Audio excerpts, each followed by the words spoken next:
এই নির্বাচন বাংলাদেশের যে কোনো নির্বাচনের থেকে অনেক কঠিন নির্বাচন হতে যাচ্ছে।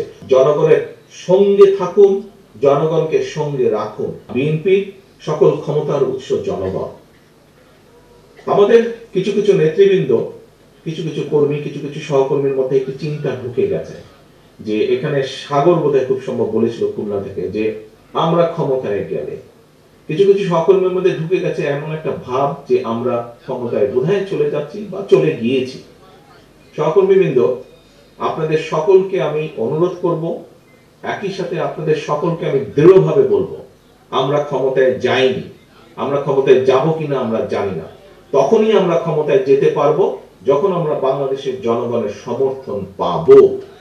কাজেই জনগণের সমর্থন পাবো। এখন জনগণের সমর্থন আমাদেরকে আদায় করতে হবে।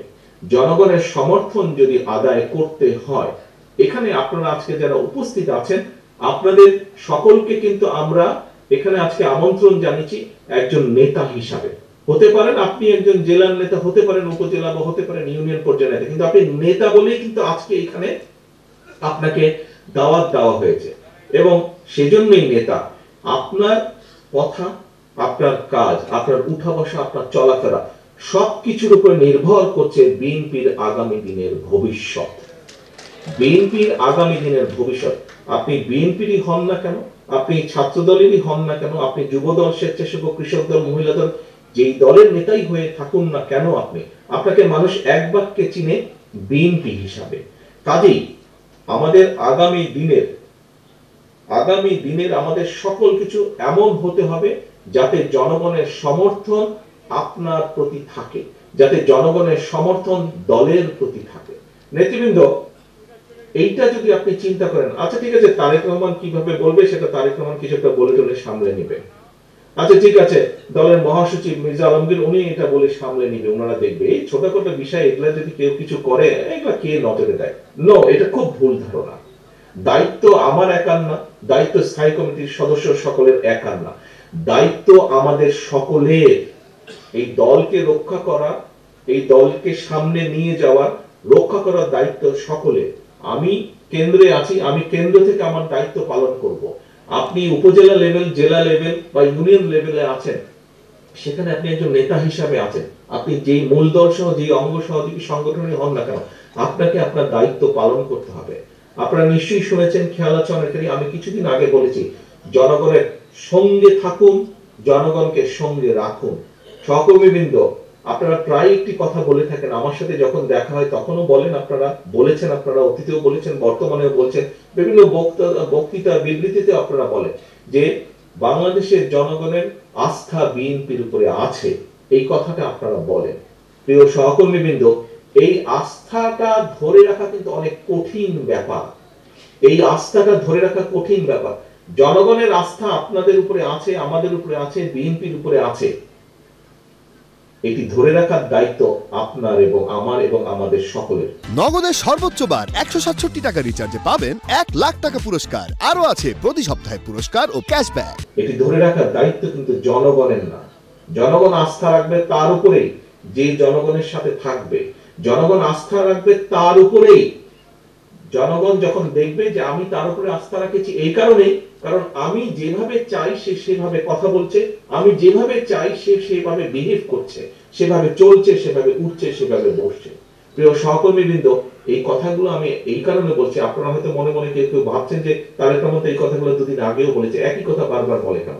একই কথা এই জন্য বারে বারে বলছি সহকর্মীবৃন্দ, আগামী দিনে যে নির্বাচনটি আসছে, আগেও বলেছি, আজও আপনাদের সামনে আমি তুলে ধরতে চাই পরিষ্কার ভাবে। আপনারা পত্র পত্রিকা দেখছেন, খবর রাখছেন, আপনারা যদি সকল কিছু বিবেচনা করেন, পরিষ্কার দিন যত যাচ্ছে পরিষ্কার হয়ে যাচ্ছে। আমি আজকে থেকে প্রায় 3 মাস আগে আমি এই কথাটি বলেছিলাম, দিন যত যাচ্ছে তত পরিষ্কার হচ্ছে সামনের যে নির্বাচন এটি এত সহজ না। আমি আমার রাজনীতি, আমার থেকে এখানে অনেক অভিজ্ঞতা সম্পন্ন সহকর্মীবৃন্দ আছেন, অনেক মুরব্বী নেতৃবৃন্দ আছেন। আমি আমার যতটুকু রাজনৈতিক অভিজ্ঞতা গত 30-35 বছরের, এই অভিজ্ঞতার আলোকে আমার কাছে মনে হচ্ছে সামনের যে নির্বাচন আমরা ফেস করতে যাব, হতে পারে আমাদের একটি প্রধান প্রতিপক্ষ অনেক দুর্বল হয়ে গেছে, তারপরেও তারপরেও এই নির্বাচন বাংলাদেশের যে কোনো নির্বাচনের থেকে অনেক কঠিন নির্বাচন হতে যাচ্ছে, অনেক কঠিন নির্বাচন হতে যাচ্ছে। কারণ 20 বছর আগে যখন মানুষ নির্ভয়ে, কম বেশি নির্ভয়ে ভোট দিতে পারতো, আপনি যদি সেই 2001-এর নির্বাচন ধরে থাকেন, সেই সময় থেকে মানুষের চিন্তাধারা পরিবর্তন হয়েছে, মানুষের ধ্যান ধারণার পরিবর্তন হয়েছে, মানুষ এখন অনেক অনেক সচেতন, সেটি সামাজিক মাধ্যম সহ বিভিন্ন কারণেই হোক না কেন। কাজেই সহকর্মীবৃন্দ, কেউ যদি মনে করেন যে আপনার এলাকার কোনো কিছু আপনাকে এফেক্ট করছে না, আরে এটা কেউ জানবে না, এইটি ভুল ধারণা সম্পূর্ণভাবে, মানুষ জেনে যায়। কাজে আমাদেরকে, আমরা যদি কেউ কোনো বিগত 3-4 মাসে ভুল করেও থাকি, আপনার আশেপাশের নেতাকর্মীরা যদি কেউ ভুল করে থাকে, প্রিয় সহকর্মীবৃন্দ, একজন নেতা হিসেবে আপনার এটি অবশ্যই অবশ্যই দায়িত্ব তাদেরকে সঠিক পথে নিয়ে আসা, তাদেরকে সচেতন করা, তাদেরকে সতর্ক রাখা। আসুন আমরা যে 31 দফা আজকে আপনাদের সামনে উপস্থাপন করেছি, আপনারা নিজেরা বসে সারাদিন আলোচনা করেছেন, এই 31 দফাকে যদি আমাদের সফল করতে হয়, যে কোনো মূল্যে জনগণের সমর্থনকে আমাদের পক্ষে রাখতে হবে। আমরা প্রায় বলে থাকি যে অমুক একটি দল আছে, তারা তো এই কাজ করে যাচ্ছে। ভাই, কমপ্লেন করেন কেন? ওরা যদি এই কাজ করে যাচ্ছে, ভিতরে ভিতরে এই কাজ করে যাচ্ছে, তো আপনি কেন করতে পারছেন না এই কাজ? আপনাকে আপনার দলের পক্ষে পরিকল্পনা নিতে হবে, আপনাকেও কাজ করতে হবে, কমপ্লেন করা চলবে না। তারা যদি ভিতরে ভিতরে কাজ করে, তারা যদি মহিলাদের ভিতরে কাজ করে, তারা যদি ছাত্রছাত্রীদের ভিতরে কাজ করে, তারা যদি সমাজের বিভিন্ন মানুষের ভিতরে কাজ করে, তাহলে আপনাদেরকে আপনার দলের পক্ষ থেকে পরিকল্পনা নিতে হবে। আপনাকে তো কেউ আটকে রাখছে না। আপনি আপনার এলাকার মধ্যে পরিকল্পনা কিভাবে জনগণকে আপনার সাথে রাখবেন, কিভাবে জনগণের কাছে আপনার ভালো জিনিসগুলো পৌঁছে দিবেন, কিভাবে জনগণের সামনে আগামী দিনে কি করবেন, সেগুলো আপনি তুলে ধরবেন।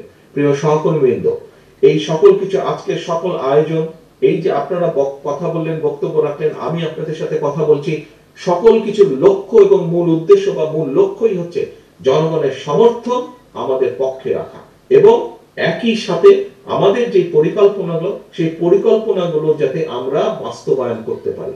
সহকর্মীবৃন্দ, আজকে যদি আমাদের কথাবার্তা, উঠা বসা, চলন বলনে যদি কোনো রকম এমন কিছু ঘটে যেখানে আমরা জনগণের আস্থা বিশ্বাস হারাতে পারি, তাহলে সারাদিন এই আলোচনা